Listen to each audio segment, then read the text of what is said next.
The first thing I did after transmigrating into a giant python was forcibly kidnap a small female snake I found on the path. Then, I indulged in the primal pleasure of reptilian reproduction. But a second later, pure panic set in. I realized the small female snake I had just taken by force was actually the reincarnation of the Dragon Empress, commander of 100,000 aquatic soldiers. Inside, she hissed, "I am the Dragon Empress, yet I've lost my purity in this wretched place." Even though she didn't speak aloud, I could hear every single thought in her heart. I stood there, completely stunned. Great, just great. She hates me to her very core. If she ever regains her power, I'm a dead man. Just as I was weighing whether to strike first, a voice rang out in my head. I had successfully bound to the God-level option system, granting me 100x feedback on all skills. I felt a surge of joy. My Transmigrator's cheat code had finally arrived. Binding complete. Target, Lu Ruyan. Dragon Empress. Status, critically injured and vulnerable. I whipped my head around to look at Lu Ruyan at the cave entrance like she was a priceless treasure. When her eyes met mine, her small body couldn't stop trembling.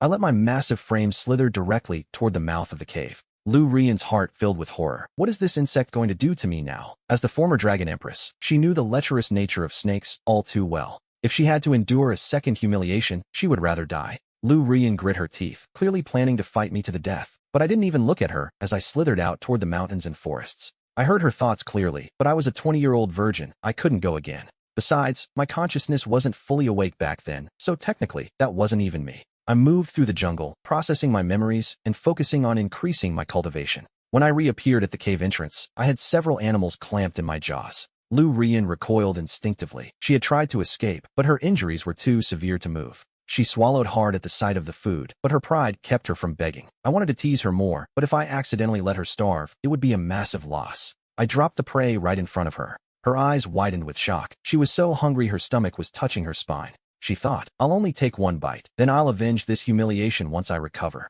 She opened her mouth and used her fangs to tear into the meat instantly. My face darkened as I listened to her thoughts. She eats my food and still wants revenge? If the system wasn't bound to this golden goose, I would have abandoned her long ago. Suddenly, system notifications began ringing in my head. 100x feedback reward. Super smell, ox strength. I opened my status panel and saw over a dozen new supernatural powers listed. I couldn't help but sigh with relief. She really is a cultivation goldmine. I gained all this just from her eating a meal. I didn't think twice, bit into another deer, and tossed it right in front of Lu Ruyan. Lu Ruyan was busy digesting the food while her body healed at a visible speed. When she saw me drop another beast, she didn't reject it. She opened her bloody jaws and tore in again. The sweet system notifications kept ringing in my head, and I was ecstatic. I spent the next 3 days hunting, and most of the prey I brought back ended up in her stomach. Her scales grew brighter by the second, her size nearly matched mine, and I could feel a heavy pressure radiating from her. But the faster she recovered, the more excited I got, because I was the one reaping all the rewards.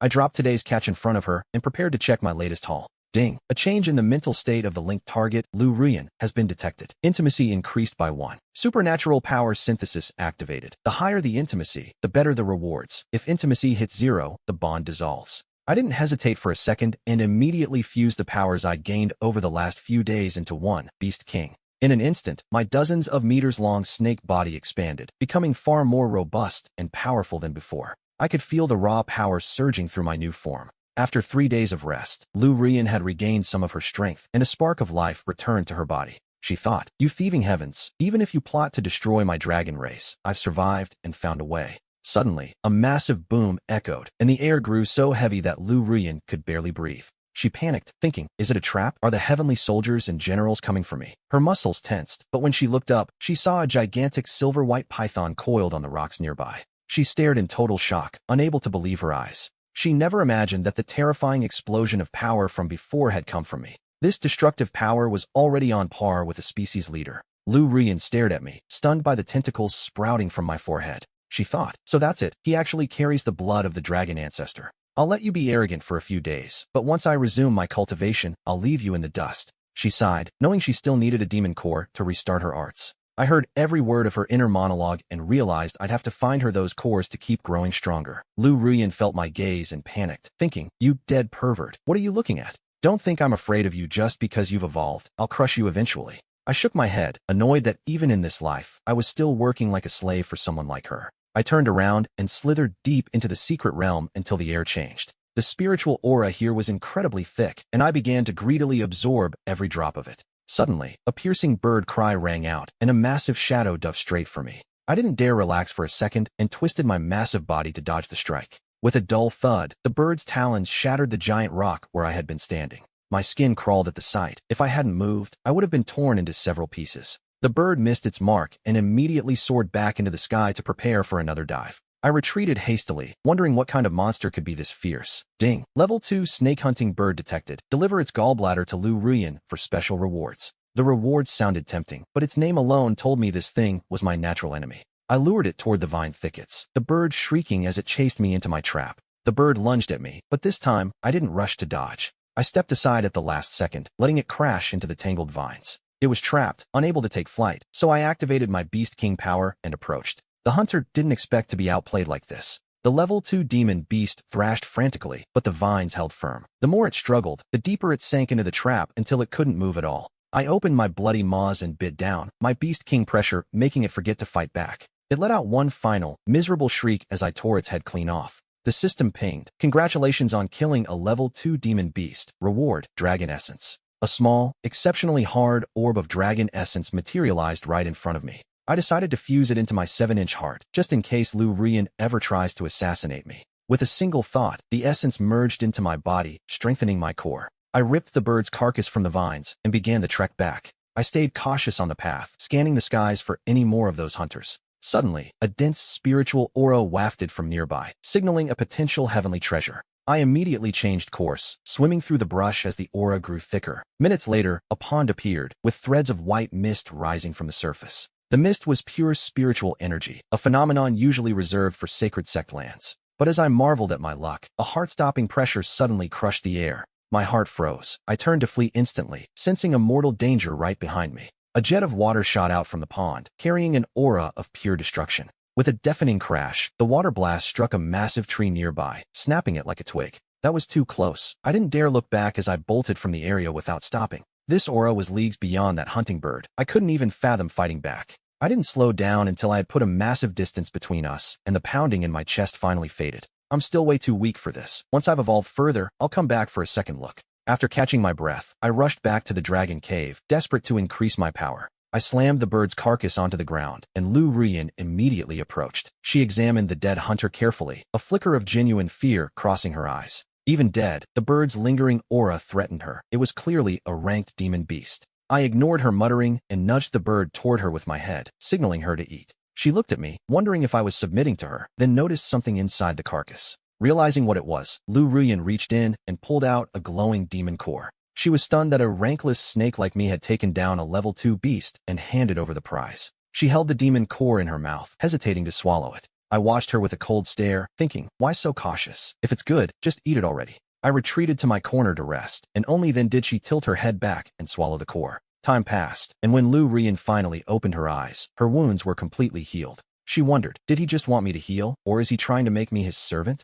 Lu Ruyan stared at me, lost in her own suspicious thoughts. She clearly didn't come here to do anything useful, let alone become a dragon rider. Forget it, I don't want to overthink this. Time will eventually reveal the heart of a demon. Hearing her thoughts, I snorted coldly from across the cave. Even if she begged me now, I wouldn't go. I'm waiting until I transform. Suddenly, a notification rang out. Lu Ruyan has consumed a demon core. Favorability increased to 2.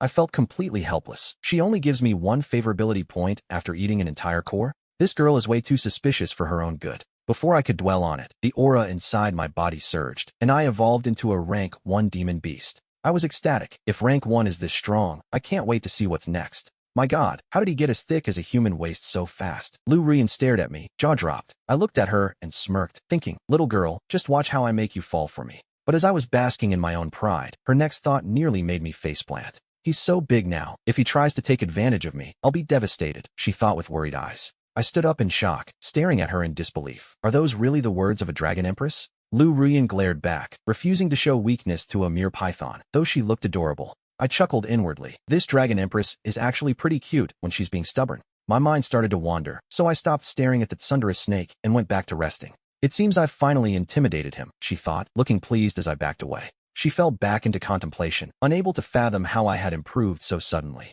I decided to stop worrying about her theories for now and focus on my own growth. Maybe she had a lucky encounter out there. I'll have to follow her next time she leaves. My growth speed is already eclipsing hers. If this keeps up, how will she ever get her revenge? After a while, I stretched my body and slithered slowly toward the cave entrance, making sure to pace myself. Lu Rian scrambled to follow me, but her crawling speed was pathetic compared to mine. "Just wait until I'm back at the top," she hissed. "I'll tie you up with ropes and drag you behind me." I was going to wait for her, but after hearing that, I surged forward and left her hundreds of meters behind. Lu Rian panicked instantly, shouting in her head, "Why are you running? Afraid I'll steal your treasures." She was fuming now, pushing herself to catch up, but no matter how hard she tried, she couldn't close the gap. Helpless and exhausted, she gave up and turned around to head back to the cave. That's when I reappeared right in front of her, looking down from a ledge and signaling for her to climb up. Is he actually letting me follow him? She thought, her eyes wide with disbelief. I flicked my tail again, telling her to hurry the hell up, and she didn't hesitate for a second. I carried Lu Rian forward at high speed, and before long, we plunged into the dense forest.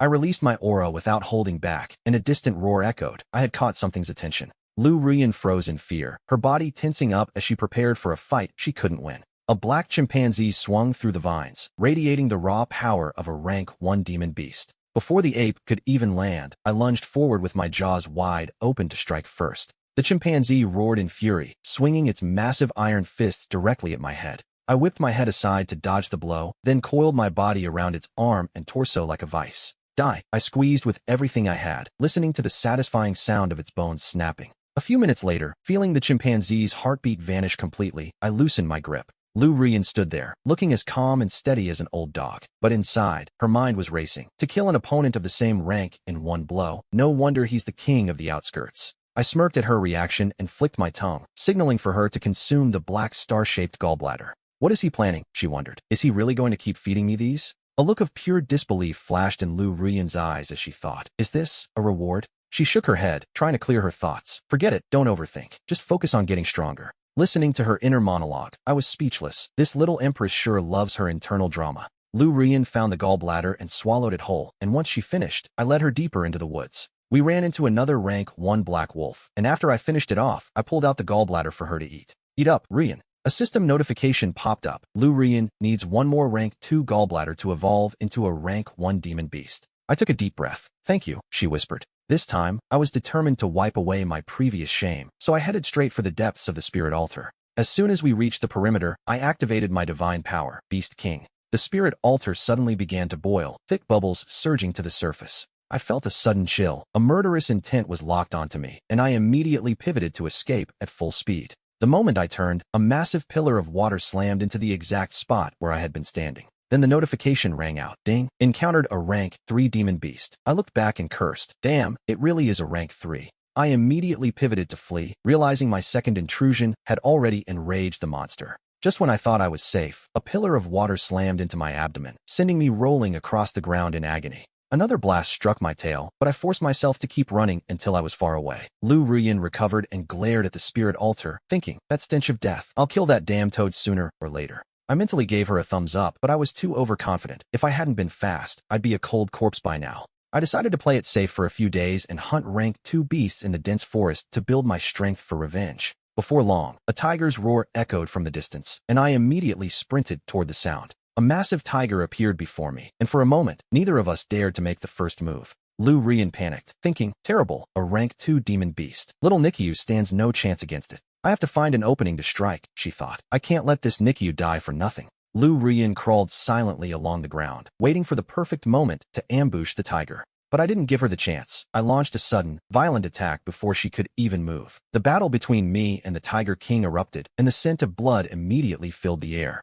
After a few exchanges, the tiger looked shocked that a mere rank 1 beast like me could actually hold my own. I don't know how much time passed, but eventually, the tiger's life force finally faded away. The sky was dark by the time I collapsed, gasping for air and covered in fresh scars. Lu Rian watched me, thinking, his strength is extraordinary. He actually has the right to follow me. She looked at me with a cold, calculating gaze. She was used to seeing me injured like this. As long as I wasn't dead, it wasn't a big deal to her. Once I caught my breath, I dragged the tiger's carcass over and nodded for her to eat. A look of pure shock crossed Lu Rian's face. She thought, he wants me to eat the core, but isn't this loach injured? Logically, I was the one who needed that demon core to heal my wounds. She shook her head firmly, signaling for me to eat it first and recover. I guess this tigress actually has a bit of a conscience after all. I kept nudging it toward her, insisting she take the prize. After a long back and forth, she finally gave in and swallowed the core. Ding! Congratulations, you've gained the ability to scale trees and mountains. I checked the skill, but it was useless, just a slight speed boost for climbing.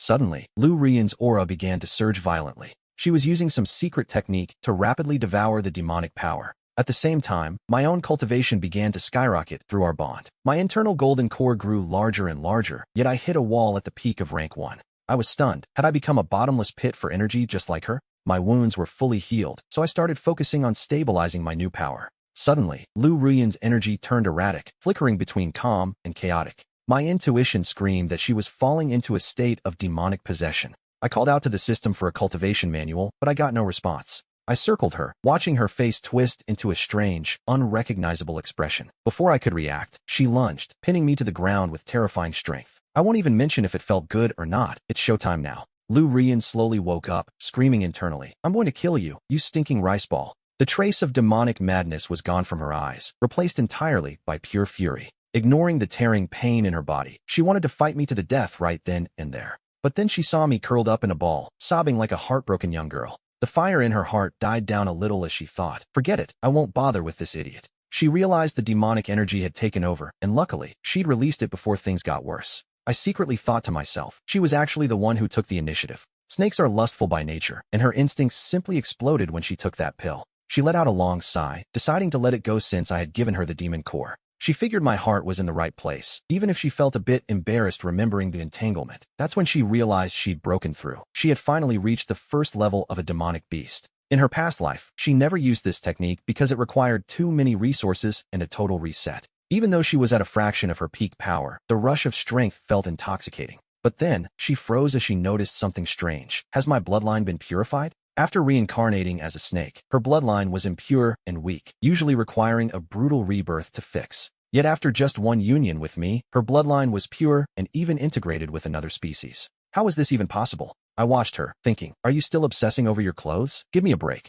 I've done so much for her, and I still can't get her to like me even a little bit. Forget it, I'm not worried about her liking me right now. I'll deal with that after I finally transform. Lu Rian's thoughts echoed mine. We needed to get back to the lava cave. She needed to stabilize her realm after that chaotic demonic breakthrough. Just as we were about to leave, a massive roar shattered the silence. A brown bear emerged from the brush, leading a smaller cub. It looked like a mother teaching her young one how to hunt. Perfect timing, a late-stage first-level beast and a cub about to evolve. We split up instantly, picking our targets with perfect synchronization. I lunged forward, my tail snapping like a whip through the air. The impact sent the mother bear flying dozens of meters back. She slammed into a massive tree, snapping the trunk clean in half. Bears have thick skin, so that strike didn't kill her instantly. She lay there for nearly a minute before struggling back to her feet. Meanwhile, Lu Rian was dealing with the cub's clumsy ambush. She dodged effortlessly, mocking the creature's lack of combat experience. She opened her maw, bearing fangs that glistened with lethal venom. A stream of poison shot out, blinding the cub instantly.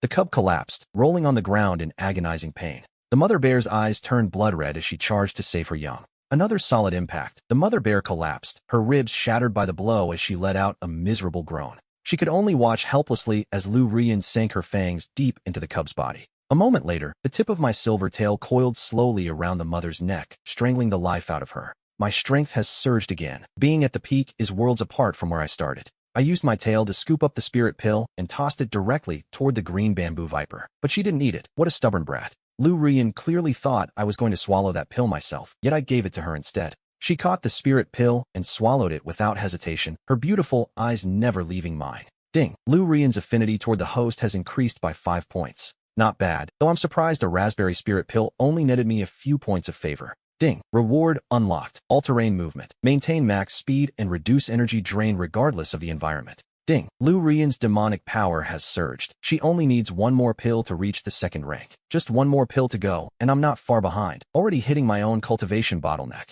I opened my system panel to check my rewards. Most were low-tier mortal-grade skills with little use. System, fuse all these mortal-grade skills together. Let's see if we can pull something decent out of the pile. Congratulations, fusion successful. You have obtained the spirit-grade skill, Scarlet Toxic Wind Fangs. Instantly, a pair of massive, razor-sharp fangs retracted into my mouth like a cat's claws. I was impressed. They looked lethal, but I needed to see how they performed in a real fight. The system explained that these fangs carry a fast-acting, potent toxin capable of killing an enemy almost instantly. With the mechanics clear, I decided it was time to give my new weapons a test run. The sound of spraying water echoed as I realized I could control these fangs to eject venom at will. The poison hit the ground, instantly turning the wild grass to ash and filling the air with a foul stench. I was stunned. I never imagined this toxin would be so incredibly potent. Nearby, Lu Rian was coiled up to stabilize her power, but the sound and the smell made her snap her eyes open. Pythons aren't supposed to have fangs, let alone venomous ones. It usually makes swallowing prey difficult. But this smelly loach had grown fangs. First dragon armor, now this. Was I actually transforming into a dragon?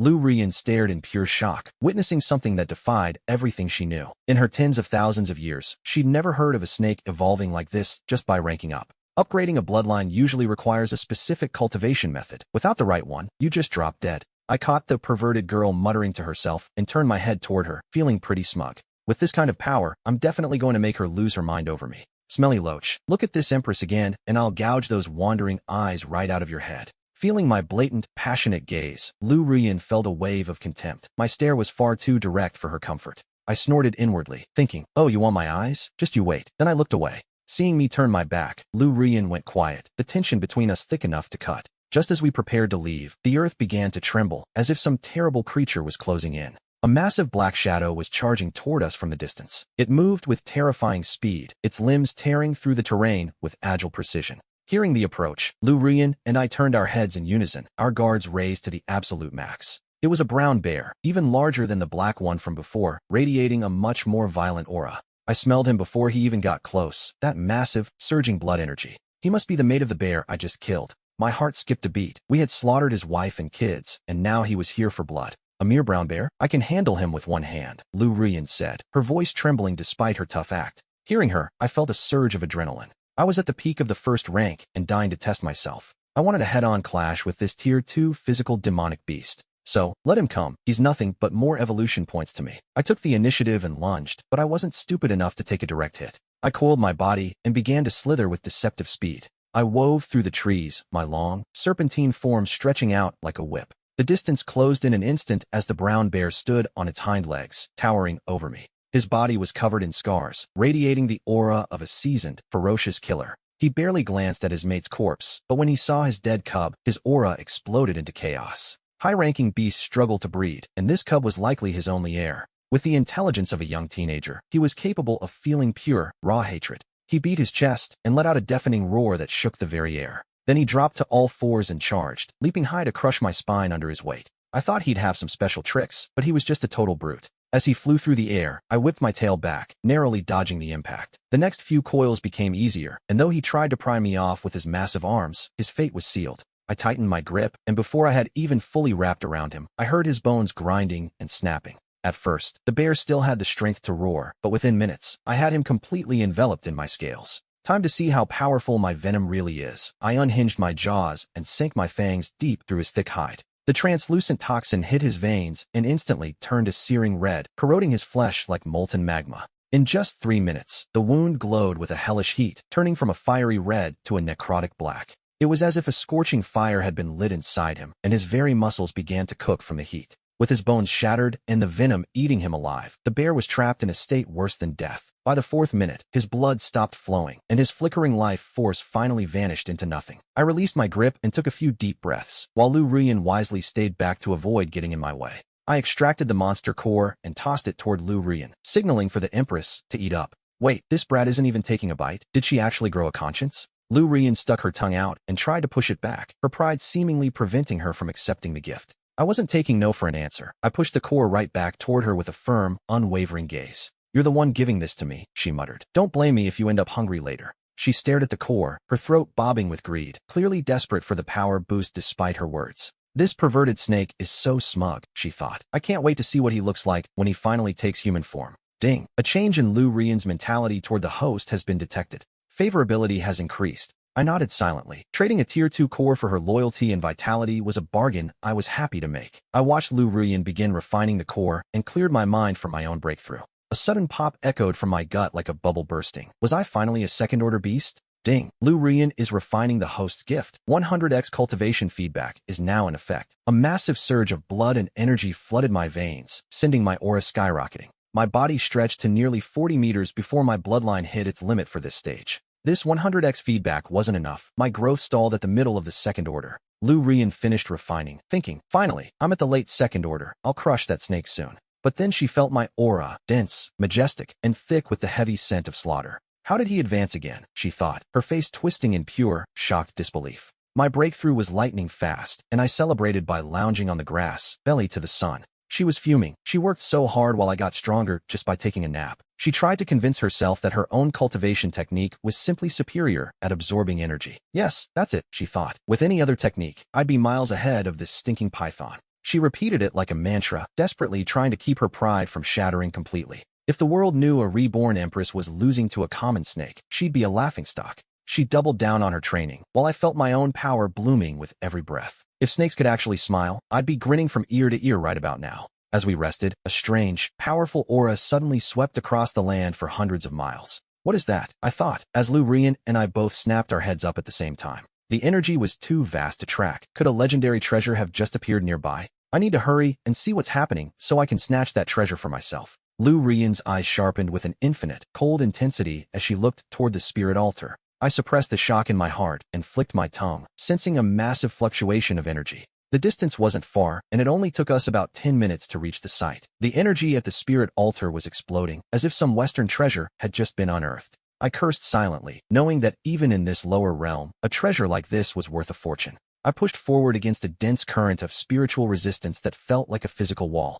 The spirit altar I visited before was dangerous, so I knew I had to be extremely careful. Lu Rian was on high alert, her entire focus locked on the altar as she struggled to move. Ding! System detects a mutation in the genius bunker. Dragon blood fruit has appeared. I thanked the system internally for the heads up. I used my tongue to taste the air and adjusted my scales, accelerating my speed through the grass. Suddenly, a dangerous pressure radiated from the distance, heavy enough to crush a lower-ranked beast. Being second order saved me. My bones didn't snap, but my movements became sluggish and heavy. Lu Rian couldn't handle it. The sheer weight of the aura pinned her to the spot. Seeing her struggle, I didn't hesitate to activate my own 100x Pressure King ability. I met the spiritual pressure head-on, shielding us both as we slithered forward together. My second-level aura wasn't enough to completely nullify the spirit altar's power. I could resist it for now, but if a third-order threat appeared, I wouldn't stand a chance. We finally closed in on the spirit altar's range, but something stopped us before we could get closer. A pillar of water as thick as a tank erupted from the spirit altar, surging with serpent power.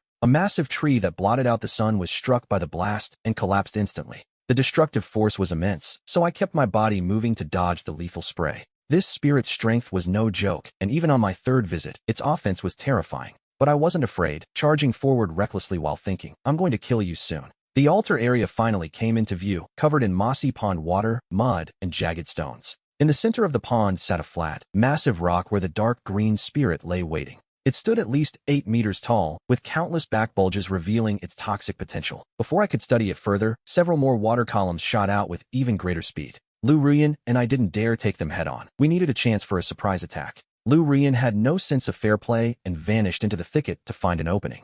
I understood her plan. I would draw the fire while she waited for the perfect moment. Compared to this lone spirit, our biggest advantage was that we were two snakes working together. I pushed my speed to the limit, narrowly dodging every incoming strike just in time. I finally reached the edge of the bank and dove straight into the water. I felt the rush of the current, dodging water jets while marveling at the sensation. Even without solid ground, I mastered swimming instantly, as if a hidden talent had unlocked. I thought with contempt, if spitting water is your only trick, this hunt will be easy. But just as I lowered my guard, that evil spirit flashed a strange, twisted smile. A deep voice carrying destructive power echoed out, kicking up massive waves to stall my advance. Then a faint, foul stench hit me, a trap so subtle I never saw it coming. My scales stood on end as I realized the poison was colorless, odorless, and perfectly blended into the pond. I tried to scramble out of the water, but the poison acted like a thickener, turning the liquid into a viscous trap. The mixture was incredibly corrosive, and white mist began hissing off my scales as I surged my demonic power to resist the burn.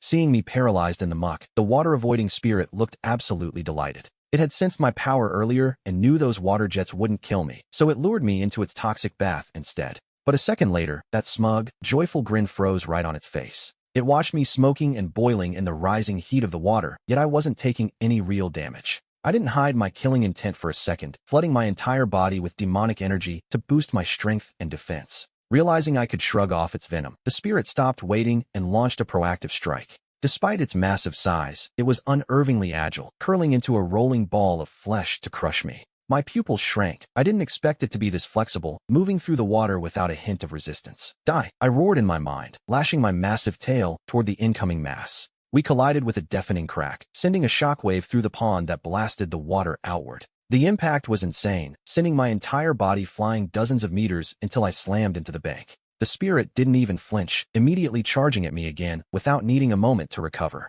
It was so fast it left afterimages, forcing me to throw myself to the side to avoid a direct hit. I wasn't fast enough. The blow caught my lower half, pinning me deep into the mossy stone of the underwater bank. I let out a hiss of agony as sharp pain radiated from my tail, thankful that my upper body had at least escaped the crush. I pushed off the rocks to keep moving while my demonic power worked frantically to repair the damage. Why hasn't he come out yet? I've been waiting here forever, coiled at the top of this towering tree on the bank, holding my breath. I, Lu Ruyan, am starting to panic as I watch the water's surface churn with the sounds of a brutal struggle. If he doesn't lure it out, there's no way to win. That golden toad is clearly the undisputed overlord of the depths. Neither I nor that stinking rice ball are water snakes. I'm not risking my life down there, so he's on his own until they hit land. Her words reached my ears, and I thought, you're just hiding on the shore? I thought you were looking for an opening underwater. Even though I was annoyed, I didn't hesitate now that I knew her plan, and I bolted straight for the surface. The water-avoiding spirit wasn't about to let me go that easily, chasing me through the dark water with relentless speed.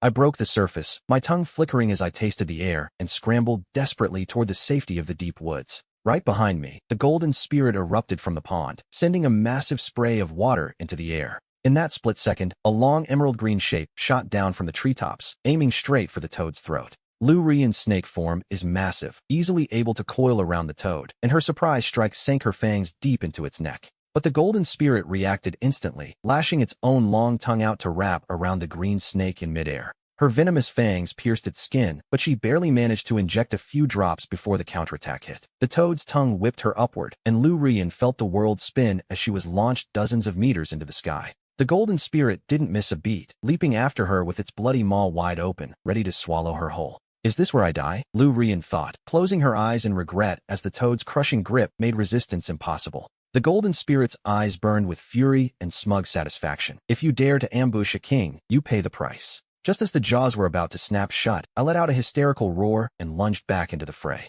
I latched onto the spirit's legs, my massive body spiraling upward as I climbed the golden monster like a tree. The moment I reached its abdomen, I constricted with every ounce of my strength, determined to crush the life out of this ugly toad. The water-avoiding golden toad didn't even notice me, a silver-white giant python, closing in. But a split second later, the crushing force of my constriction sent a jolt of agony straight to its brain. Its long tongue went limp, instantly releasing Lu Ruyan from its suffocating grip. Lu Ruyan snapped her eyes open, clearly terrified, but her instincts kicked in immediately. As she fell, she found her footing, spun around, and sank her fangs back into the toad's flesh. She was determined to pump every last drop of her toxins into that monster's body. I unhinged my own massive jaws, baring my razor-sharp fangs to join the feast. I wanted my venom coursing through its veins alongside hers. Just as we thought we had the upper hand, the golden toad let out a deafening, enraged roar. Its true power finally exploded, and with a piercing shriek, the beast launched itself into the air. It tried to use the sheer force of the jump to shake both of us off its body.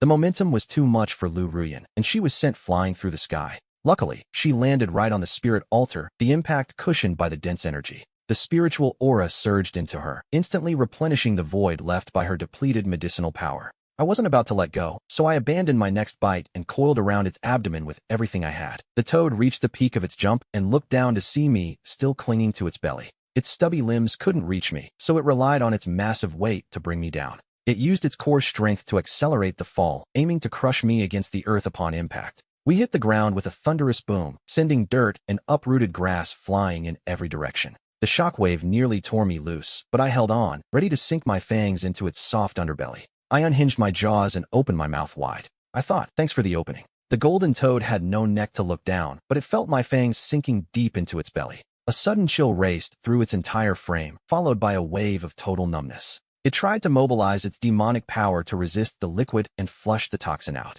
The beast was about to hit the ground, and its frozen limbs were guaranteed to shatter upon impact. But unfortunately for me, the venom shifted its effect just as it was about to land. The toad landed firmly and croaked in triumph, thinking its own power had neutralized the poison. Then its expression froze as its body temperature skyrocketed, like flames were surging through its veins. In a single minute, it had felt both ice and fire, and it desperately tried to jump back into the pond. but its thoughts turned sluggish as a crushing exhaustion spread from its brain to its limbs. A spike of agony jolted it awake before it slammed back into the dirt with a heavy thud. I wondered to myself, is my venom really this potent? I didn't stop there. I coiled around its throat to finish it off, even though I was running on empty. Lu Rian watched in shock, wondering how a mere python had developed such lethal toxins. Even with my powerful poisonous smoke, that stubborn spirit beast struggled for another half hour. I didn't let go until I felt its heart stop beating for good. It was finally dead, and I needed that third-order demon core to restore our strength. I found the core shortly after and tossed it directly to the green snake without hesitation. Lu Rian caught it and stood there stunned, thinking, is he really just giving this to me? I've given her so many demon cores that she's getting used to it, but I still wonder, why am I so good to her? For a moment, she looked deeply moved, yet completely incredulous about what was happening. Her expression was a mess of emotions, so I gestured for her to hurry up and swallow it before she changed her mind. She thought, this is a treasure, why hesitate? He gave it to this empress willingly, so I'll take it as his atonement. Lu Rian recalled my previous impulsive actions and convinced herself this was my way of apologizing for being reckless. That's what she told herself, anyway, but only she knows what she's actually feeling deep down. Ding. A shift in Lu Rian's mental state detected. Affinity increased by 5 points, bringing the total to 11. I was shocked. Did this perverted snake finally find her conscience, or did my silent contributions finally pay off? As the third-order demon core hit her stomach, a massive surge of demonic power erupted, and she immediately began her cultivation technique. The chaotic energy inside her was rapidly refined, flushing out the impurities and leaving only pure, elite power behind. Her cultivation climbed to the late stage of the first order. It was impressive, even if a third-order core only moved the needle a bit. My own physical strength recovered quickly as well, though I didn't quite reach the late stage of the second order. Ding. System detects Lu Rian consumed the core. Reward granted. 100x power supernatural ability. Scale hardening. If I'd had this back in the water, that wall of water wouldn't have been able to chase me so helplessly. This felt a little late. Just as we prepared to dive into the spiritual pool, a strange, brilliant light suddenly flashed from the depths. Ding. System detects a change in the dragon blood fruit within the spiritual pool. Objective. Retrieve the fruit. The fruit can vastly improve a demonic bloodline, and the system determined Lu Rian needs it, so I had to go get it for her. I stopped thinking, and, without a single word, I dove straight back into the spiritual pool. But the moment I submerged, I regretted it. The light was so blindingly intense I couldn't even keep my eyes open. Meanwhile, Lu Rian stayed on the shore, watching the strange phenomenon cautiously, not daring to enter the water just yet. But after seeing me dive in, she mustered her courage and followed my figure down into the deep pool. The pool was incredibly deep, at least 100 meters, and the further down I went, the more the piercing cold resisted me. The spiritual aura down here was so dense it had turned into liquid, making it impossible to see the bottom through the glow. Suddenly, I sensed a presence, a fruit vibrating with rich vitality, and I followed that trail through the darkness. I finally fumbled onto the dragon blood fruit. It was 30 centimeters wide, pure white, and shaped like a miniature dragon egg. I gently grabbed the fruit and swam back toward the surface, spotting Lu Rian lingering in the shallower water. She thought, it's too cold down there. This empress can't take it. This bamboo viper's bloodline is just too thin and impure. Lu Rian was frantically cursing her own lineage, despising her current form to the absolute extreme. Seeing she had no idea what kind of treasure I'd found, I tossed the dragon blood fruit to her and signaled, quick, swallow this. Just as we were about to take a breather, I sensed a presence approaching from the distance, and my caution flared up again. I shoved the dragon blood fruit into her mouth. Caught off guard by my sudden roughness, she swallowed it whole. Lu Rian's body temperature skyrocketed instantly as her stomach began frantically absorbing the fruit's essence.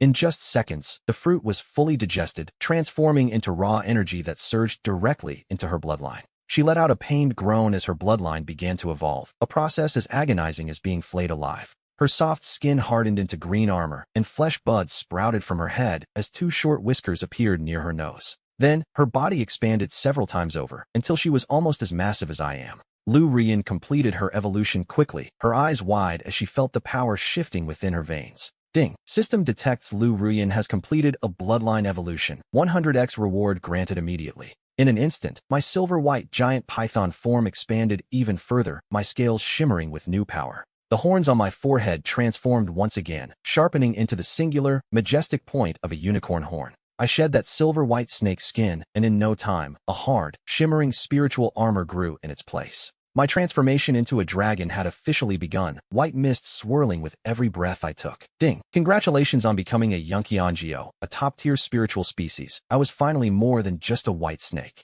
Lu Rian stared at me, thinking, how did he evolve too? I was the one who ate the dragon blood fruit. Could this stinking loach also be a reincarnated expert using a secret bloodline evolution method? She was desperately trying to make sense of it, while I simply focused on the raw power surging through my spine. I see, I underestimated him, she thought. Now he's actually qualified to be my personal guard. Hearing her inner monologue made me smirk. The excuses she invented for my growth were surprisingly convenient. But our moment of reflection was cut short as countless figures rushed toward us from the distance. The horde was massive, packed with second and third order beasts leading an endless wave of lower-level monsters. Tigers, bears, and boars led the charge, followed by swarms of wolves, eagles, and apes. Instead of feeling fear as they closed in, both Lu Rian and I felt a surge of predatory excitement. The moment we clashed, we both opened our maws and sprayed a massive cloud of lethal venom. Several second-order demonic beasts collapsed instantly, unable to withstand the toxic mist. The venom hissed as it hit their eyes, corroding flesh into white smoke upon impact.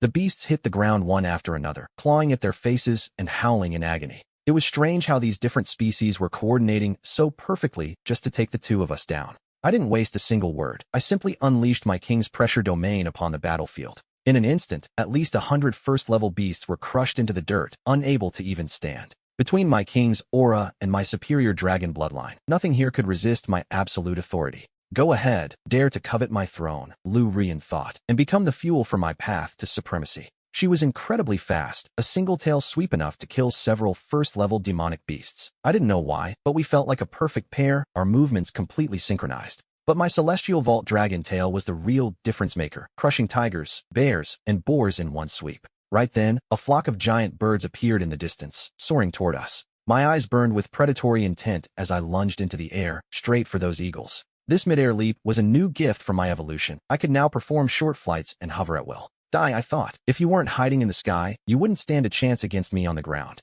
The eagles scrambled to flap their wings and dodge, but they were nowhere near as fast as a white dragon snake. A single leap was all it took to tear through second and third order beasts with effortless ease. That's the power of the dragon snake bloodline. In an instant, over a dozen birds plummeted to the earth. Down on the ground, Lu Rian was holding her own, though the sheer number of beasts was relentless. Her hardened scales kept her safe while she unleashed her own explosive, raw power. She lunged and coiled around several beasts at once, crushing them until the air reeked of iron and blood. Just as she was turning the tide on her own, I dropped back down to the ground. I wondered if I should push this pervert to her limits, but I quickly shook the thought away. With my system, why would I risk my future consort? I dove back in, and the slaughter was almost too easy. In just over half an hour, every single beast that dared to attack us lay dead. Lu Rian huffed. She was too tired to eat the corpses now, so she just gathered their cores for later. But just as we thought it was over, an exceptionally powerful aura suddenly surged nearby. A pitch-black turtle emerged before us, its shell etched with tattoos radiating pure destruction. This isn't good, I thought. This thing is high rank. It spoke in a human tongue, meaning it had refined its vocal bones, a sign of at least a fourth-level beast. Lu Rian froze. She never expected her presence to lure out something this powerful. The system chimed in, drive away the black iron turtle, a fifth-level demonic beast. My heart sank. It wasn't level 4, it was level 5. There was no way to fight this. I tried to wrap my tail around Lu Rian to flee, but she fought me off, refusing to budge. How could an empress be scared of a turtle? She thought, her resolve hardening. She knew if she gave up this spiritual altar now, she might never get it back. You're looking for death, you pervert. I hissed. What happened to being cautious? I tried to coil around her again to force her away, but she rejected me a second time. Why is this stinky loach acting so broken? She wondered. He seemed so brave before. She looked at me and whispered, thank you. But I will give you something to believe in. The black iron turtle narrowed its eyes, noticing our blood-stained scales and our defiance. It had no reason to fear us. It just wanted the treasure before it finished us off. I hissed a warning, frustrated that I couldn't speak to tell this level 5 monster to back off. You dare resist me? The turtle barked, laughing at the pathetic sound of my hiss. Its demonic power erupted, conjuring a gale that shredded the trees and knocked Lu Rian off her feet. Go, she yelled, but I wouldn't leave her side, and I couldn't leave the fight. I gripped her tail with every ounce of my strength. Let go of me, you stinking loach, she hissed, clearly underestimating the black iron turtle's power. Maybe she still had the pride of an empress, or maybe she just couldn't bear to lose this treasure. The black iron turtle was massive and slow, but its attack range was terrifyingly wide. A wave of demonic energy descended from the sky, scattering the forest floor before it even hit. Lu Rian and I were right in the blast zone, so I grit my teeth and pushed my speed to the limit. But we weren't fast enough. The shockwave slammed into us in the blink of an eye. We were sent flying hundreds of meters, snapping trees like toothpicks as we tumbled.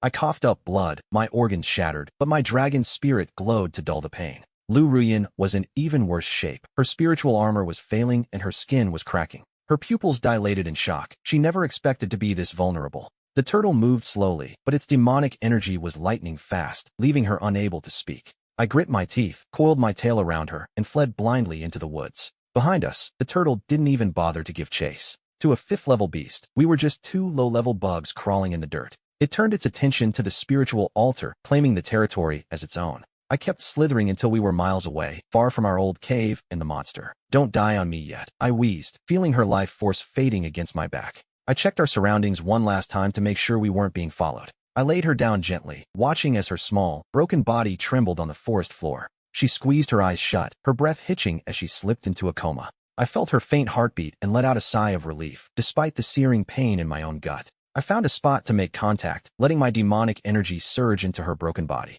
This was my first time using energy to heal. Normally, it stays locked inside until you reach the third order. I injected the energy through her bloodline, watching it flow through her green scales to knit her flesh back together. Lu Ruyan's organs were a mess, but they'd shift back into place after a few days of rest. The real problem was the internal hemorrhaging, but luckily, my energy wasn't ordinary. It carried the power of the Flood Dragon bloodline, though even that was working too slowly. I have to give her some of my essence blood. This girl is pathetic. She just got her strength back only to get thrashed again. I looked at her with pity, waiting for her surface wounds to close before preparing the essence. I summoned 3 drops of the dragon spirit blood, rewarded by the system. I pressed them against her pale lips, and the essence fused into her flesh instantly. I smiled bitterly, knowing it would take me 3 years to recover those drops if I didn't evolve soon. But without them, she wouldn't have woken up for another 2 or 3 years. A faint white light began to glow around her as her internal cultivation technique kicked in automatically. The essence blood vanished into her system, healing nearly 80% of her injuries in seconds.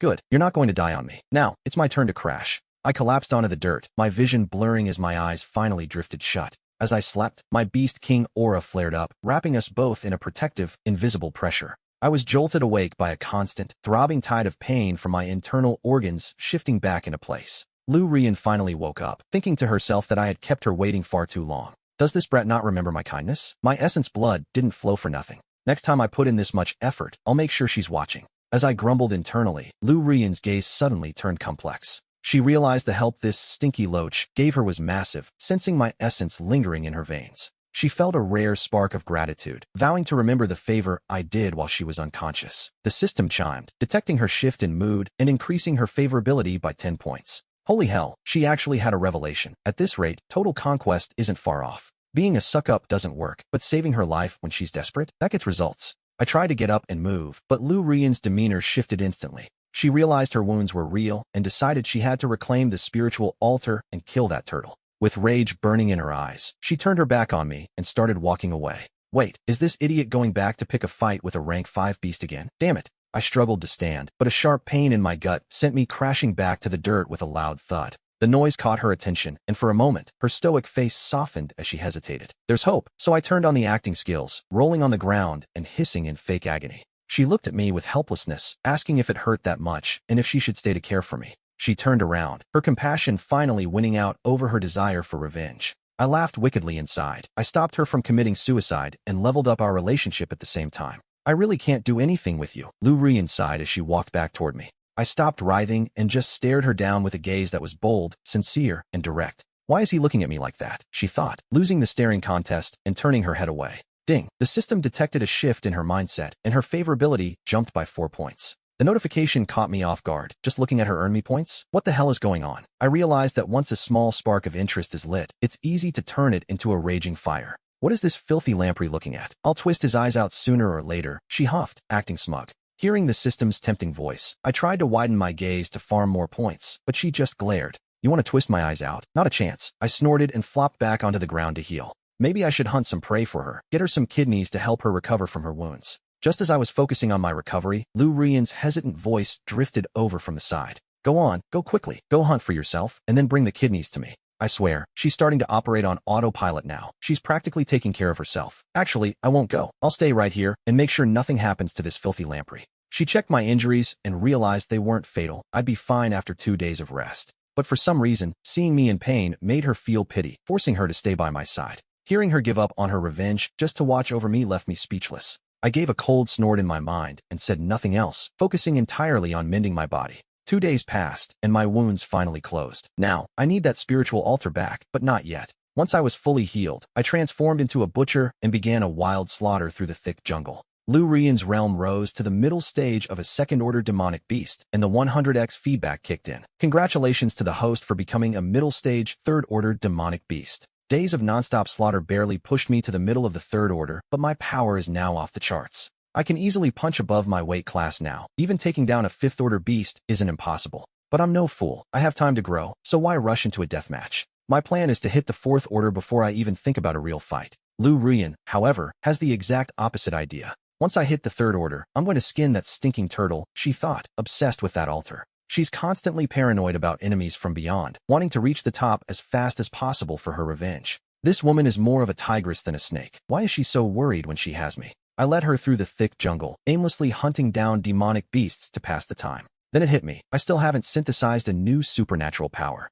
I have dozens of powers now, but none of them are the one. System, fuse my powers. Ding. Congratulations on obtaining the Ancient Death Array. Specifically, the single-use 9 Underworlds soul-devouring Annihilation Array. In its peak form, this ancient array can slay a great emperor. Even this low-level version can wipe out every demonic beast up to the 5th order in one shot. Talk about perfect timing. That old turtle is as good as dead, and that altar is mine. I was so hyped I couldn't help but shout. Time for some payback. Why is this brat so excited? Is he really that happy about hitting the third order? Lu Rian wondered, annoyed. The black iron turtle watched us, confused, and didn't attack immediately. Those two snakes grew stronger, but a third and second order are no threat to a fifth-order beast like me, it thought. Lu Rian whipped around, her eyes burning with rage as if she wanted to slap me. Ha ha ha, 2 ants. You think you can face me? I won't even need full strength to crush you, the turtle mocked. I've never been afraid. I just want to pass through without a scratch, so I smiled with disdain. Lu Rian didn't get it. If I wasn't going to attack, she'd take that spiritual altar from the stinking turtle herself.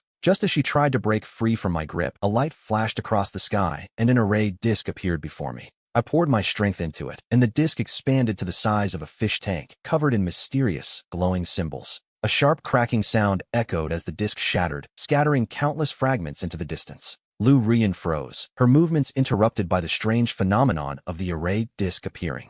I didn't expect to see an array disc here. A first-stage formation shouldn't be able to produce one, she thought. What is this? It looks fancy, but it probably has 0 destructive power, the turtle sneered, never having seen such an artifact. Pure arrogance. I ignored the chatter, surprised the opponent was being this careless. Only seconds passed since the disc broke, but the clear sky was already drowning in dark clouds and lightning. Countless pale blue glows and inscriptions connected heaven and earth, bringing an atmosphere of pure extinction for miles. I kept my eyes wide open, wanting to memorize every detail of this legendary formation. An ancient killing array, Lu Rian screamed internally, her mind reeling. What exactly is happening here? The black iron turtle finally panicked as a terrifying aura locked onto its soul. Who is doing this? The turtle cried out, spinning its massive body in circles, searching for an enemy it couldn't find. Overlapping layers of black halos reappeared in the air, with dark shadows shifting inside them as the breath of destruction flowed out. Countless ghostly silhouettes emerged on the horizon, bringing a terrifying pressure that felt like it could crush heaven and earth. The black iron turtle was pinned down by that weight, unable to breathe as the massive force slammed it into the dirt.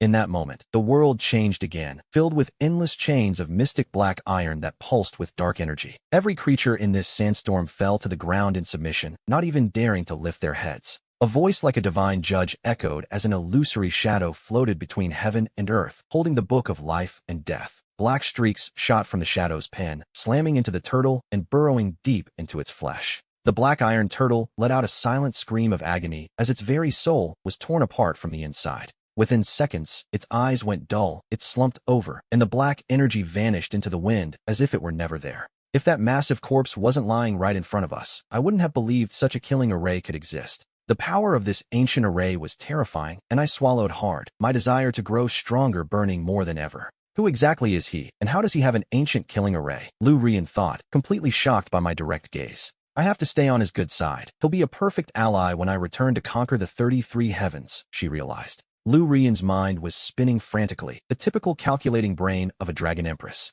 I have to hand it to her. She thinks fast. She's having a whole internal brainstorm, completely unaware that I've already read every single one of her thoughts. So, she wants to play nice now? Perfect. I don't even have to lift a finger to make her behave. I used to be a pure and noble gentleman, but I think this snake body's instincts are starting to corrupt me. But hey, everyone needs a hobby, right? I don't smoke or drink, so what's wrong with liking a little beauty? Lu Rian has no clue what I'm thinking, but her attitude is improving, so I'll go check that dead turtle for loot. Whether she likes it or not, this Empress has to get her share first. Both the demon core and the physical body of this beast are right here for the taking. This massive amount of blood energy makes the turtle a top-tier tonic, especially for a fifth-order beast. As I approached the black iron turtle, I couldn't hide my hunger. I wanted to swallow the whole thing. The only problem is its size. If I forced it down, my stomach would probably explode. I decided to give her the demon core so she wouldn't die, and she noticed my intense gaze and stepped back, just as Lu Rian was about to close her eyes and accept her fate. "Thank you," I said, offering her the prize. She was stunned, thinking, I saw him drooling over this, yet now he's feeding me.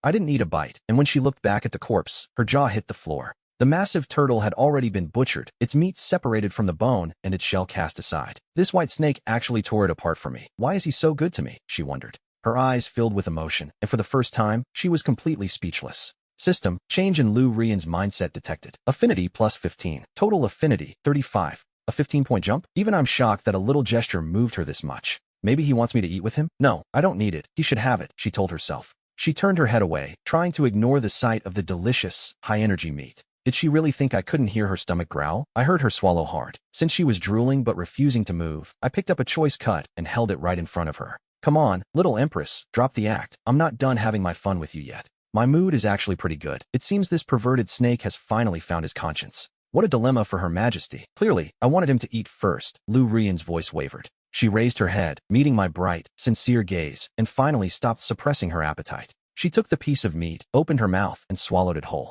Is this okay? Isn't it a bit awkward? An empress has to maintain her image, after all. Lu Rian was actually starting to worry about her image in front of me, but I just pretended not to notice. I wrapped my tail around her and carried her over to the black iron turtle's carcass so she could feast. Her Majesty refused, but he insisted I eat, she muttered, her voice carrying a hint of a grievance. Fine, since he told me to eat, I have no choice but to reluctantly consume this raw food. Lu Rian swallowed hard, still keeping her head high, but her tone was incredibly smug. She saw everything I did for her and tucked it away deep in her heart. I finally started eating too, so nutritious, and I felt a wave of relief wash over me. After devouring this turtle, my physical body will definitely grow even stronger. As for that fifth-order demon core, I'm definitely hitting level 4 once I swallow it. Just then, hundreds of demon beasts emerged from the surrounding shadows. Over 80 first-order beasts, 10 second-order beasts, and a few third-order ones appeared. They were clearly the turtle's former subordinates, but I wasn't sure of their intentions yet. We both braced for battle, but I didn't take these 100 beasts seriously at all.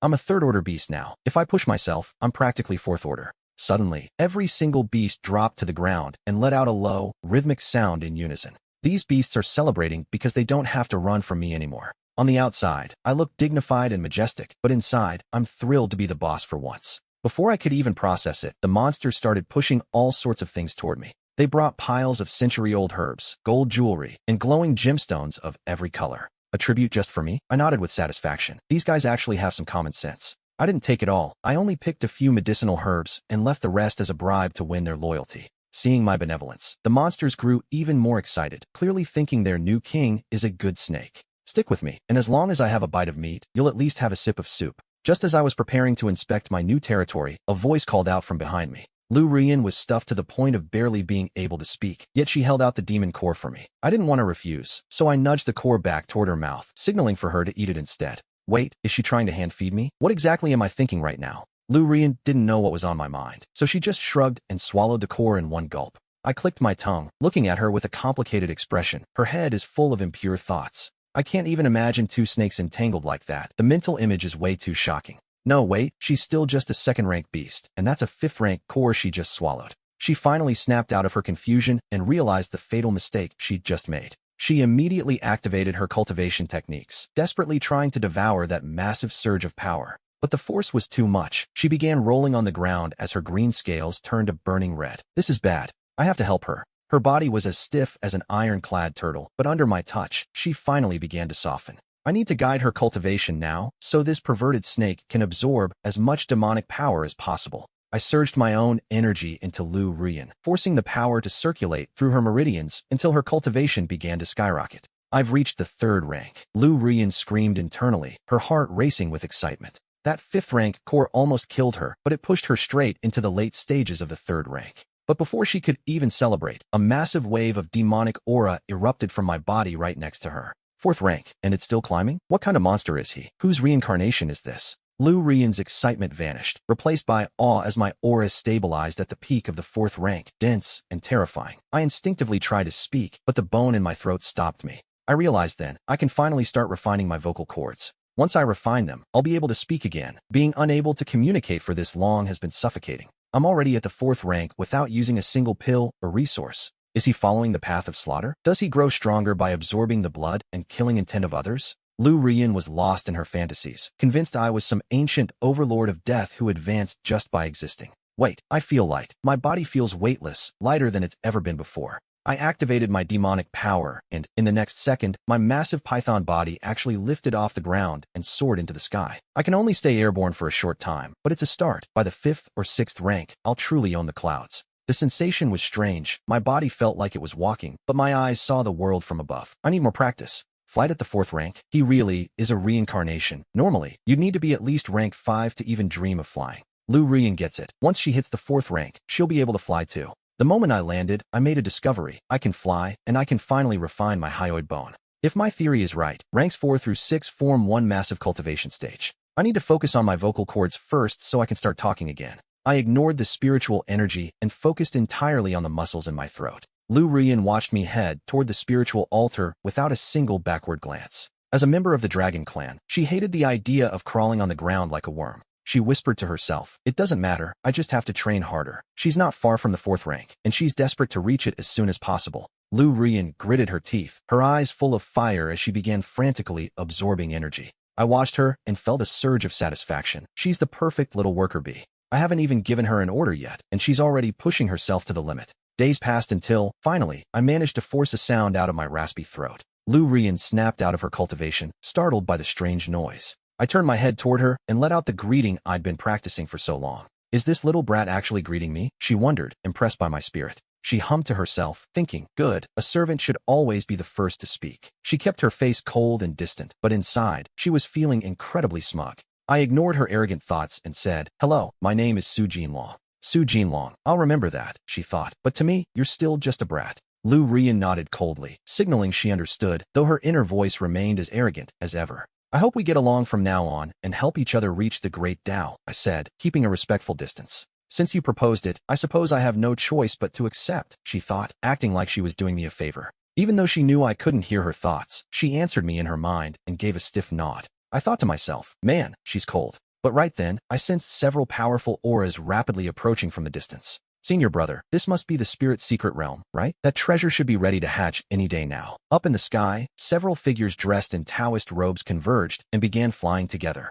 Yes, my uncle discovered this blessed land a century ago, but the treasure wasn't ripe yet, so we left it. The middle-aged man leading them wore a superior smirk, sensing the massive spiritual energy leaking from the realm. Master is right. It's a shame the Grandmaster passed away. He missed seeing this by only a few years. The leader was clearly the strongest, carrying 3 other people on his single flying sword. A playful glint flashed in the leader's eyes as he urged the group to move faster toward the treasure's location. The group consisted of the leader, an outer court elder, and 2 inner court disciples brought along for training. The leader remembered a 5th-rank demonic beast nearby, but he was confident the 4 of them could handle it. Master, a 1,000-year-old spirit medicine is appearing in a month. Should we try to take it? The lead disciple asked. Even if we can't win it, shouldn't we go to see the geniuses from other sects? I'll give you 2 spots to go and observe the peak stage spirit guide experts and early stage masters, the master replied. The outer court elder laughed, knowing the sect would send their true disciples to actually do the fighting. Don't be discouraged, he added. You aren't top-tier geniuses, but you're still the core talent of our sect. They reached the mid-stage of spirit guide at only 20 years old, the inner court elder added, trying to keep their spirits high. Thank you, Master. We won't let you down, the disciples replied, their eyes burning with the desire to witness a true peak-level clash. Their conversation drifted into my ears. As a Jiao, my hearing and physical senses are incredibly sharp, even from hundreds of meters away. A 1,000-year-old spirit medicine? Interesting. I need to snatch one of them and find out exactly what that's about. If a 100-year medicine could boost my bloodline, I can't imagine the power of a 1,000-year one. The gains would be massive. With Lu Rian still cultivating at the altar, I slipped out of the water and onto the shore, suppressing my breath to look like a common beast. That middle-aged man said they were coming to the altar for the medicine, so I'll just wait right here for them. In a matter of seconds, the 4 cultivators touched down. The inner court elder was calm at first, but his face twisted in shock when he sensed my Jiao aura on the riverbank. Master, it's a rank 3 beast. Should we kill it? I want to keep it as a pet. The 2 disciples plotted loudly and shamelessly. It has to die. It already ate the spirit medicine to evolve this far. If we don't act now, it'll become too strong to handle. The elder's face darkened with rage at the thought of a mere beast devouring a 100-year-old treasure. The four of them didn't rush, staring at me as if I were already a trophy in the palm of their hands. You two go, the elder commanded through gritted teeth. Use this beast to practice for the 1,000-year medicine hunt. He clearly thought attacking me himself was beneath him, considering he was a mid-stage Foundation establishment expert. To him, I was just a simple target, not worth the effort of a master. I watched them, thinking, go ahead, keep plotting out loud right in front of me. I stayed perfectly still, waiting for the right moment to launch a sneak attack and pull their arrogance out by the roots. As the saying goes, if you don't cut the weeds at the root, the spring breeze will only bring them back to life. Master, we'll skin that demon snake and drain its blood for you, the disciples shouted, rubbing their hands together with bloodthirsty excitement. The beast is already at rank 3, while these two are only at the 2nd level. One-on-one, they wouldn't stand a chance, but with two of them, the outcome is uncertain. Especially with their master backing them up, they felt invincible. The elder promised them my demon core and essence blood to boost their cultivation. Seeing his disciples' lack of fear, the inner court elder's grim expression finally softened. The two young men leaped from their flying swords and drew the long blades from their waists. They charged straight at me, clearly planning to overwhelm me with numbers. I narrowed my eyes as they approached, circulating the internal force in my core in total silence. I concentrated every ounce of my strength, waiting for the perfect moment to strike. The senior disciple let out a cold shout, his face twisted with blatant murderous intent. But in the next second, the easy hunt they expected completely flipped on its head. I hissed as my power surged, and the internal force in my core exploded outward like a gale. Before they could even land, I had already slithered forward to meet them. I didn't even need to open my mouth. The raw force radiating from my body was enough. At rank 3, my internal energy can finally manifest outside of my physical form. This was my first time using it in combat, and it manifested as 2 whips of pure white energy. The strike was so fast it was invisible to the naked eye. The 2 cultivators screamed as their swords fell, and my energy whips coiled around their necks. I tightened the grip instantly, and a sickening crack of snapping bone echoed through the air. Their heads slumped, held onto their bodies by nothing more than a thin layer of skin. He had raised that disciple for 20 years, only for him to die in a second. The inner court elder was beyond indignant. He wanted my life as payment. He and the outer sect elder charged at me together to avenge their fallen kin. They really think they can kill me? Do they think I'll just stand still and take it? As the 2 remaining humans launched their desperate offensive, I didn't flinch. I moved with calm precision, my massive body shifting without a hint of haste. A demonic beast's flesh is powerful by nature, but mine is on another level. With the dragon snake bloodline flowing through me, their killing intent meant nothing. Their twin attacks slammed into me, triggering a massive shockwave. In an instant, my entire form was swallowed by a thick cloud of white mist. Die? Give me back my disciple, the inner court elder roared, his voice hoarse with rage. He lunged forward, intending to blow me into 1,000 pieces and scatter my bones. Is that all? You see me as a mere animal, but you're no better than I am. The mist cleared, revealing that I was completely unscathed.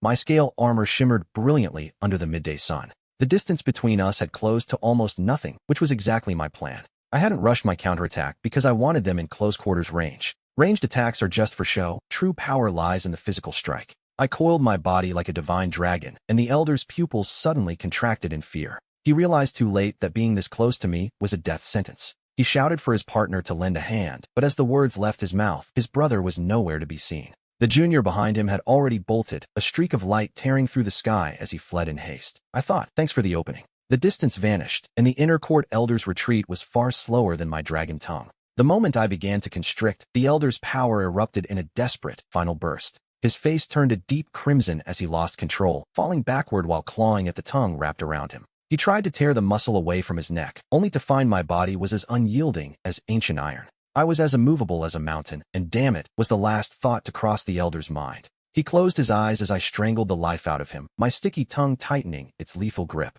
The sickening sound of shattering bones echoed through the air, and I knew I couldn't let the other one escape. If you don't pull the weeds by the root, the spring breeze will just bring them back to life. If that inner court elder had kept his distance, he would have been a difficult opponent to take down. But since I lured him into close quarters combat, it was a total massacre. I played to my strengths and struck his weaknesses, and then I finally released the corpse. The body had been crushed into a pulp, and once I was sure he was dead, I put all my strength into the chase. The outer sect elder wasn't particularly strong, his cultivation only being at the early stages. In this world's terms, he was a rank 4, and I pushed my body to its absolute limit to close the gap. My massive frame tore through the air currents as I lunged across the earth toward my prey. I let out a low, guttural roar. You aren't going anywhere. In the blink of an eye, I caught him, coiling my body around him to ensure there would be no more surprises. I used my massive body to coil around him, holding him firm, without crushing him just yet. He begged for release, but I demanded, "Tell me about the 1,000-year spiritual medicine." My scales pressed against the outer sect elder from every side as I tightened my hold. My head, as large as the front of a car, loomed inches from his face until he felt my burning breath. "I'll talk, just don't kill me. It took me so long to become an elder. I never wanted you dead." The elder was literally pissing himself in terror, his lips turning pale as he teetered on the edge of a heart attack. I hissed at him, "Cut the nonsense and get to the point. What is the situation with that 1,000-year spiritual medicine?" I asked, my eyes burning with ferocity. My voice carried the low, deafening rumble of a dragon that shook him to his very soul. "It's a trial. It just opened outside Wanqing Prefecture because a 1,000-year medicine was born. In 1 month, the major sects are sending their disciples into the remote wilds to compete for it. The sects are using the Central Zone as a hunting ground to polish their young geniuses." The outer sect elder curled into a pathetic ball, his entire frame shaking uncontrollably. He was utterly terrified of being face-to-face with a demonic serpent of my size. "Do you have a map?" I asked, knowing I had to seize this rare opportunity for myself. If a 100-year dragon blood fruit was powerful, I couldn't even imagine the potency of a 1,000-year medicine. The elder tried to reach for a map inside his storage ring, but my coils were too tight for him to move.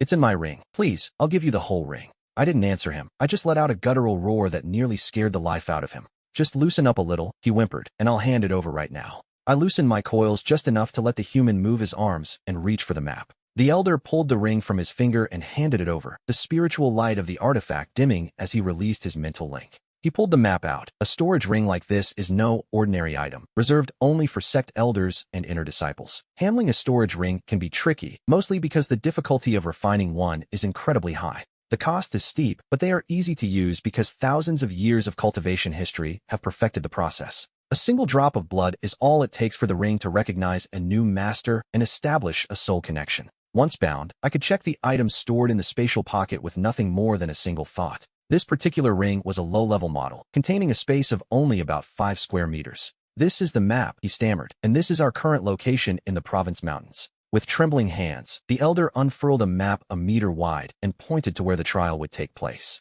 He clearly marked the location of the 1,000-year spiritual medicine, and I began to calculate my move. How long would it take to get there, and could I simply seize the medicine the moment I arrived? I didn't know the layout of this world yet, so I questioned him thoroughly on every detail. "It will take a month," he replied, "since a demonic beast of your size must avoid crowds and take the long way around." That raised another question in my mind. How much longer until I could finally transform into a human? I was dying to know when I'd reach that stage, hoping the opportunity would ripen soon. "According to the ancient records, only great demons of the 9th rank can take human form," the elder whispered. He looked like he was about to cry, terrified by my cold, unmoving serpent face and my apparent ignorance. The 9th rank? That was further off than I hoped, but not unacceptable since I was already at level 4. It meant I just needed to keep evolving and strengthening my soul to reach that peak. 5 more ranks to go. I finally understood everything I needed to know. Right after that, I got a better grasp of the current state of the continent, ruled by the Daza dynasty. This land is called Kyushu, a vast and massive territory where this elder's sect holds high rank in Wanqing Prefecture. Their sect master is at the peak of the court realm, but the specifics didn't matter. It was time to give this man a quick death. I tightened my coils around his head and feet, looking down at him coldly as he began to beg for his life. He didn't get the chance. I crushed him instantly, and his body shattered under my massive weight. When I let go, he was nothing but a pile of broken bones and mud scattered on the forest floor. There's a secret realm outside Wanqing Prefecture, and I have to see it for myself. I need that 1,000-year spiritual medicine, no matter what. I narrowed my eyes and forced a single drop of my blood onto the storage ring. The ring absorbed it completely and flashed with a light far brighter than when it was masterless. It was clear that I was the new owner, so I didn't waste another second and took to the air. I flew back the way I came, retracing my path until I reached the spiritual spring. Inside, Lu Rian was still deeply immersed in her cultivation, completely lost in the process. I approached her and forced her out of her meditative state, making her stop immediately. She looked at me in shock, realizing I had actually dared to interrupt an empress during her training. She was about to explode with rage, but she managed to suppress her disgust for a moment. "There is a 1,000-year spiritual medicine about to bloom," I told her, "and we are going to get it together." The dragon blood fruit she took before was only a century old. This would be 10 times more powerful. I pulled out the map and laid it in front of her, and her eyes lit up. We were going. We had to keep in mind that the local power structure was strict, but we had to try our luck. Lu Rian was furious until she heard about the miracle medicine. Suddenly, she decided my interruption was forgivable and the plan was feasible. She nodded eagerly and said, "Let's go right now, or we'll miss the opening of the secret realm." I couldn't help but scoff internally at how quickly this woman's attitude changed. The mere mention of a 1,000-year spiritual medicine was enough to flip a switch. She calculated that with such a prize, she could finally ascend to the 5th rank. In her past life, she wouldn't have blinked at these items, but now they were priceless. She was determined to seize them and wouldn't let this opportunity slip away. This was it. We took off, kicking up a massive spray of water as we headed straight for the city prefecture. Time flew by as we traveled, and in the blink of an eye, nearly a month had passed. We arrived at a small town outside Wancheng, where every inn was packed to the brim. The streets were crawling with powerful cultivators who were usually impossible to find. The locals had all fled with relocation money once news of the medicine's birth leaked. Wancheng Prefecture usually had 1,000 cultivators, but now people were pouring in from everywhere. Thousands of warriors had gathered in this tiny town, waiting for the moment to strike. Major sects and noble families had set up camp, and new inns were popping up overnight. Street vendors swarmed the area to sell their wares, sensing the massive opportunity to make a profit. The trial was about to begin, and every elite talent from the great families was already here. The place was buzzing, but I couldn't stop thinking about that 1,000-year spiritual medicine. It belonged to the Wancheng fief, so why spread the news and let outsiders grab a piece? Instead of hoarding it like a miser, the city lord decided to be generous with it. He wanted to lure others in to compete, standing there with his hands behind his back and a calm smile. He started with some formal pleasantries, but his tone shifted a second later. "Thank you," he said, acknowledging the crowd. "Thank you all for coming." He announced that any youth could enter the trial to compete for the top spot. If a genius under 30 reached the foundation establishment stage, he'd gladly gift them the treasure. He figured building a bridge with a rising star in their sect was worth more than the pill. After finishing his speech, the city lord let out a booming, hollow laugh. I realized he had calculated every move. No matter who won, he couldn't lose. Even if he kept quiet, the celestial phenomena from a 1,000-year treasure would give it away. Once those lights hit the sky, it wouldn't just be a game for the kids anymore. Countless old monsters would descend on this place, like vultures. The city lord was powerful, but his cultivation wasn't high enough to fight off the true elites. He'd spent decades scraping by just to reach the late spiritual soul stage. He wasn't qualified to join the real struggle, so he chose to manage it instead. In this world, the dynasty and the sect families look the other way as long as the capital stays quiet. I watched him and realized just how cunning this man was. He always had a surprise waiting. With a few well-placed words, he flattered the city lord until the man was beaming with pride. Suddenly, the door swung open and a figure walked in with a grim expression, muttering, "Father, are you happy now? The Star Gate, the Dark Soul Gate, they've all arrived."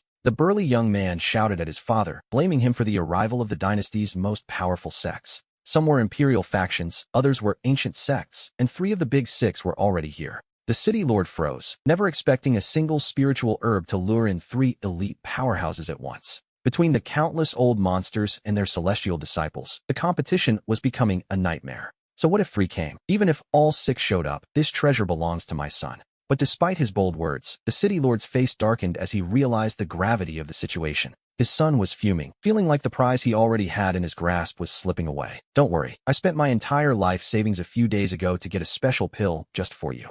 If things go south during the trial, swallow this immediately," the city lord commanded sternly. He reached into his belt and pulled out a tiny pill, no bigger than a fingernail, and handed it over. The young man's eyes widened in shock that his father had managed to secure such a rare medicine. "Keep your voice down and stop acting like a child," the city lord whispered, looking at his son with disappointment. "Father, this isn't some forbidden drug, is it? Just for a spiritual herb. If this burns out my potential, it's not worth the price," the young man said, his face twisting with hesitation. He worried the cost was too high, but his father shook his head. It wasn't a forbidden drug or a breakthrough pill. This is a high-grade healing pill that can restore 70% of your injuries in an instant. It turns a fatal blow into a scratch. As long as you aren't facing a god, this will keep you in the fight. The city lord looked at his son and told him to keep the pill safe and hope for the best. I watched the official's son take the drug without a word, thanking his father for the edge. The boy swore he would meet expectations and secure that 1,000-year spiritual herb no matter what. Hearing it was a precious healing pill, the young man's mood shifted instantly.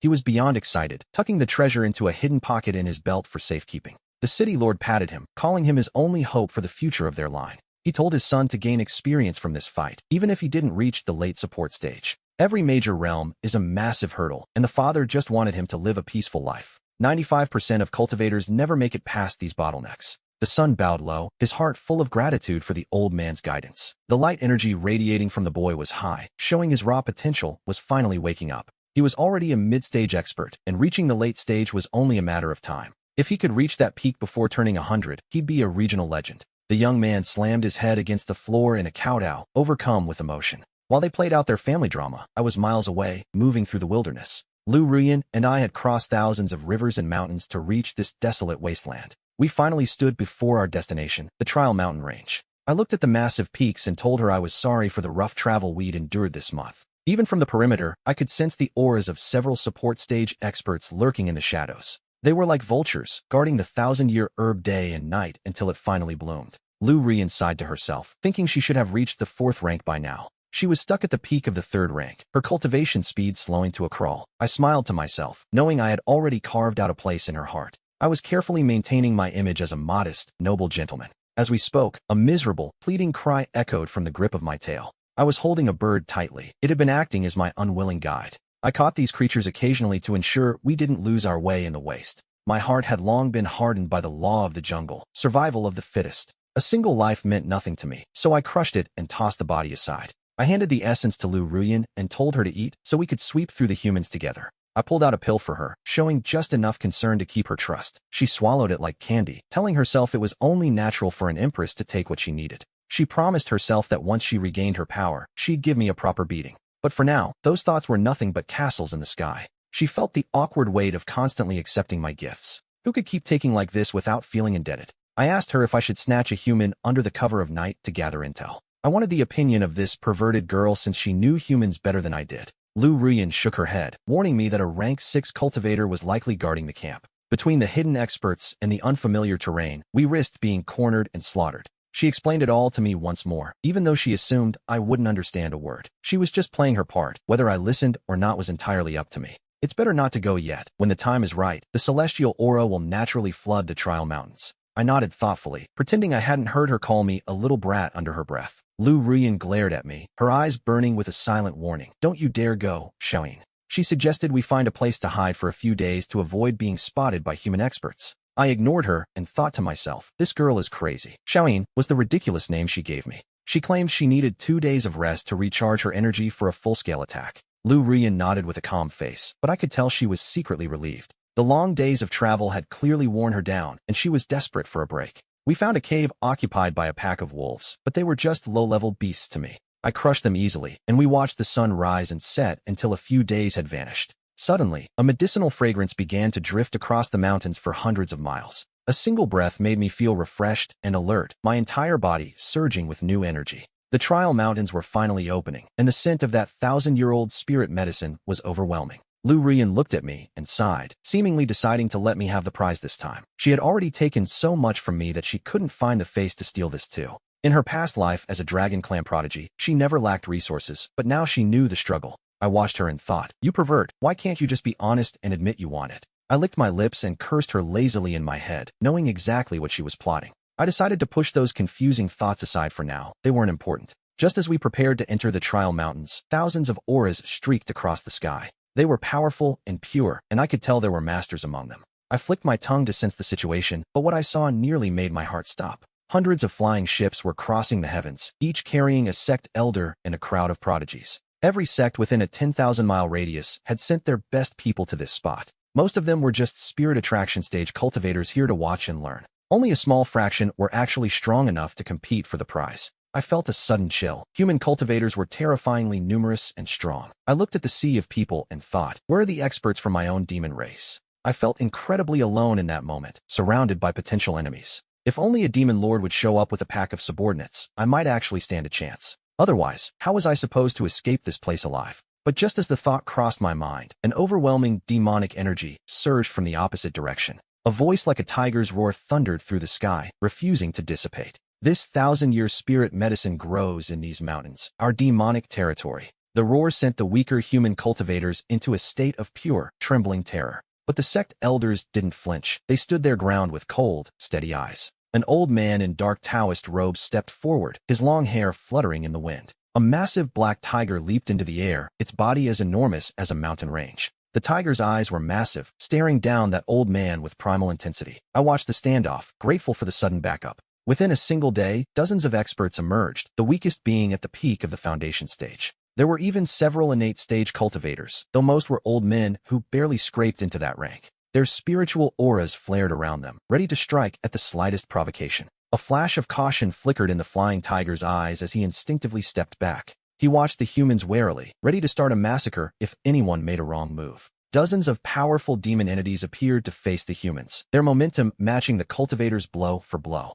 The lead elder condensed a rift in the void, a small but terrifying crack leaking the scent of destruction. Nonsense, a voice replied. I never said anything about starting a war. A black fox demon stepped forward, admitting his goal was simply to let the young demons temper themselves. His aura was just as crushing as the elders, prompting a human cultivator to roar in frustration. The humans were clearly disgusted but feared the collateral damage to their own disciples. You're still lecturing me? The demon sneered. Enough fighting. How about this? Both sides retreat 200 miles and let only the youth enter the trial zone. We will compete fairly, human or demon, without breaking the ancient pact or sparking a new war. You send your prodigies under 30, and we will send our young geniuses to the trial mountains as well. The black fox seemed desperate to avoid a direct clash, repeatedly emphasizing that the masters must stay back. This was the agreement that would decide the future growth of both humans and demons. It's different for them. Demons grow at an explosive rate compared to us. 15 years for a demon is like 3 years for a human, though their lifespans are shorter. The black fox saw the human elder waver and quickly moved to seal the deal.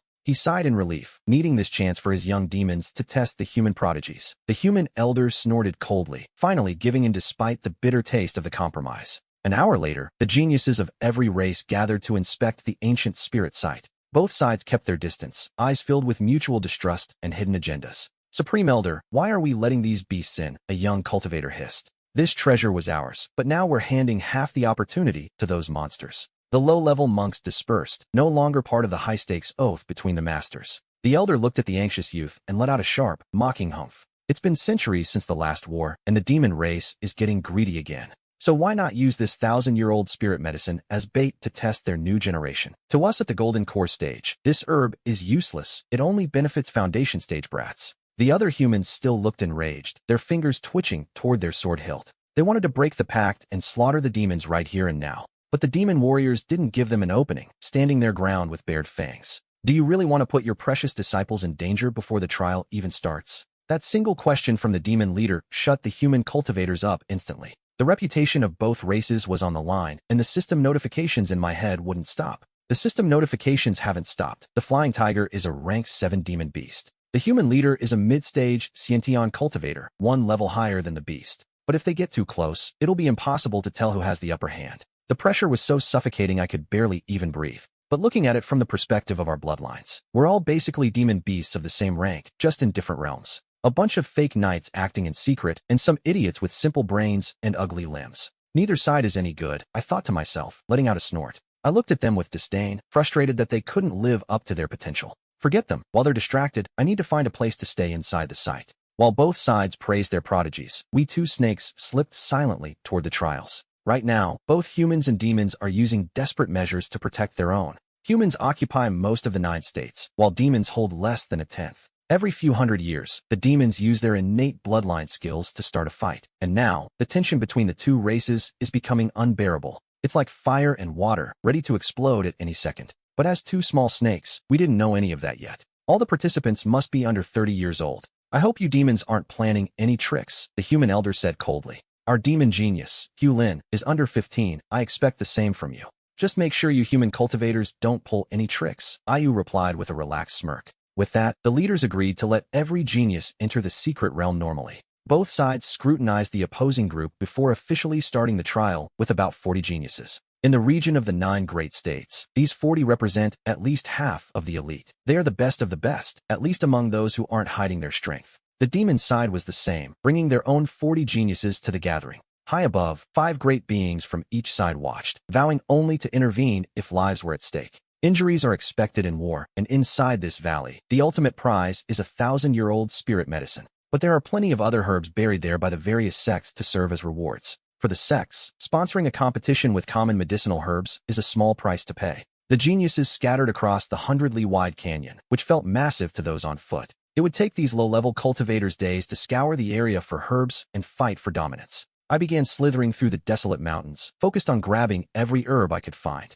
I discovered that every few miles, the system would ping with the location of a new plant. I was cleaning the place out, collecting a massive haul of herbs in no time. This is amazing, I thought, but Lu Rian just watched me with a judgmental look. To her, these herbs were no better than the weeds growing in her own private dimension. They're useful for us right now, she muttered, but there's no need to be this excited. She clearly thought I was overreacting, which made me roll my eyes in annoyance. If you're going to be that picky, I thought, then don't eat any of the pills I make later. After traveling dozens of miles deeper, I finally ran into my first opponent. A black tiger was leaping from side to side, its claws shredding the thick tree trunks with every landing. Wood splinters flew and yellow dust choked the air as the massive beast lunged toward me. The tiger was as long as a tree, and while it wasn't as big as my Jiao form, it was exceptionally agile. I sensed the aura of a peak rank 3 beast radiating from its body. A mere rank 3? I could barely bring myself to care about a fight this easy. Lu Rian didn't wait for it to get close. She surged forward to strike first. I followed her lead, letting the demonic energy within my body begin to unfurl.